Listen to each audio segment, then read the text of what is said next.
Hello, I'm James Cridden, the radio futurologist, and this is my latest blog post from October the 4th. It's a review of the Deepelec DP-666 radio receiver.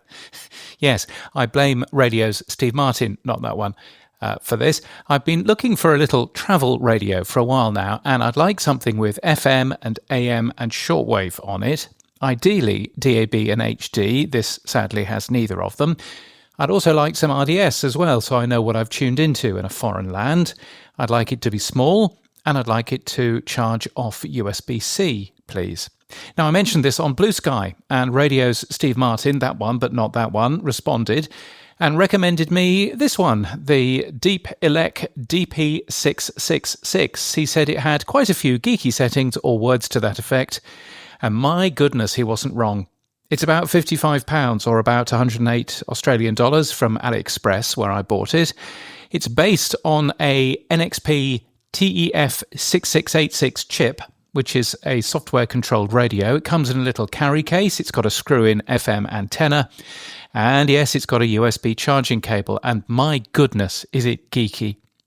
So on my blog, you can see a picture of it tuned into Triple M, and it's telling me various things. It's telling me that the signal strength is 67.1 dB microvolts. It's got a CN, what's that? Something noise? Anyway, that's set to 41 dB at the moment for some reason. It's broadcasting on 104.5 on the FM band.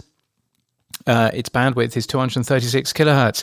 It's got a program type of rock music. It's got a PS, a program segment. Program segment, is that what PS stands for? Anyway, it's Triple M, and it's got radio text on there as well. Elton John on 104.5 Triple M, it says, and it tells me what the time is, and it tells me all kinds of other stuff. My goodness, it's geeky.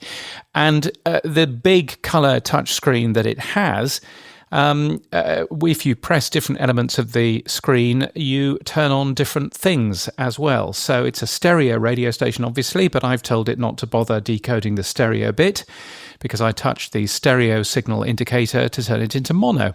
And so that's what it did. It's got all the bands on there, lots of the shortwaves, long wave, AM, even L-band FM, which is empty here in Australia. You can control almost everything that you'd want from there. You can control the de-emphasis for FM. You can control the step and the bandwidth for AM. All types of things. If you tuned in to ABC Radio Brisbane on medium wave, it behaves okay. It's got a telescopic antenna. I suspect for better medium wave reception, you probably want a proper AM antenna, but it worked fine for all of the AM stations that I would expect to listen to. It suffers a little from some whistly interference from somewhere, but given that my house may have just a few microprocessors in it, frankly, it's not doing too badly. If you touch the RDS icon on the screen, it gives you even more information. My goodness, with lots of additional information. So, for example, 4ZZZ, the community station here, they use RDS very nicely. Dynamic program type for each program, although 4ZZZ do have a little bit of fun deliberately setting heavy rock shows as easy listening, which is a little joke of theirs, I understand. There's no EON or RT Plus being broadcast on 4ZZZ. B105 and Triple M do broadcast RT Plus, but it's just blank. Good job, SCA. It would support alternative frequency, and if I turn the feature on, it would also switch to the best signal as well, if I wanted it to. That's very smart. The FM receiver in this radio is brilliant. It picks up all kinds of radio stations here, stations that I've never received before on any other FM tuners I own, many from the Gold Coast and further away, most with full RDS. It's a very good FM receiver indeed, and the additional information on the big screen is lovely. I listened in Canada to CBC Radio 1 Calgary, where it worked excellently. It sounded just as fine as a little portable radio will, with a surprisingly decent speaker. There's a headphone socket on one side. There's a full physical power switch underneath, so you don't need to worry about the power button being pressed accidentally and running down the battery, which I believe lasts for 17 hours, so that's not too bad. The volume control and the tuning knob are both physical. The tuning knob is also used to navigate through the menus. The build is a bit weird. The case is made out of the same material that PCBs are made from, and I'm not quite sure how long-lasting that would be. It feels quite brittle to me. Perhaps that's why it comes with a nicely padded travel case. Who knows? And anyway, that's not all. The unit has Bluetooth inside for a reason I haven't got any understanding of. I can't seem to pair it to anything. The manual doesn't mention it other than says that it's got Bluetooth inside. So that's nice. But the unit also has Wi-Fi inside, which is relatively easy to set up. And that enables you to connect this radio to some open software called XDR GTK, which allows you to control the radio receiver from a computer. And if you use that computer, if you use that software on a Mac, then, well, firstly, I had to build it from source, which was surprisingly unpainful. But it gives you all kind of information on the screen as well, which is very nice. You can use that to switch stations and view RDS information. I believe you can get it to tune into AM on there as well. I couldn't quite make that work, but I'm sure that it's possible.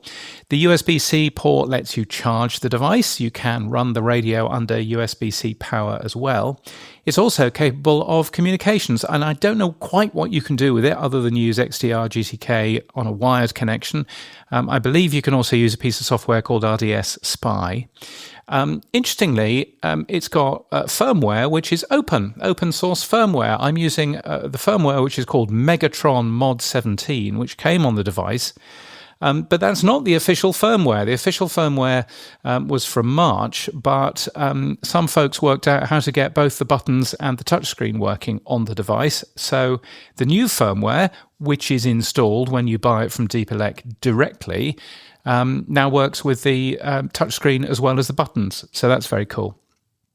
Now, I believe that this radio receiver may also be able to power one of the FMDX web servers. Now, if you've not discovered those, these are really cool. They are radio tuners plugged into the internet. Go to servers.fmdx.org so you can just listen to the radio wherever you'd like. It's not very obvious when you connect to one, but if you press the play button, then you get to hear the audio, obviously, as well. I'm guessing that you probably need to plug the radio into an always connected computer like a Raspberry Pi. Yeah, you could potentially do that. The open source firmware for this chipset is by a team called FMDX. They take donations, by the way, at buymeacoffee.com/FMDX. And the team behind it have been featured in Radio World magazine as well. So you know that they're pucker. And now what I was hoping is that this radio could also be used somehow to decode DAB. Sadly, it can't. But the Radio World article says that they are working on developing a DAB Plus tuner, and there is a separate DAB Plus device which uses a different chipset. But wouldn't it be excellent if it was all in the one box? So it probably doesn't come as a surprise that I would love to learn how to help to add DAB Plus to this device or something similar, because that would make this radio absolutely perfect. If you want to see pictures of it, you'll find it linked from the show notes. And as ever, keep listening. Free audio post-production by alphonic.com.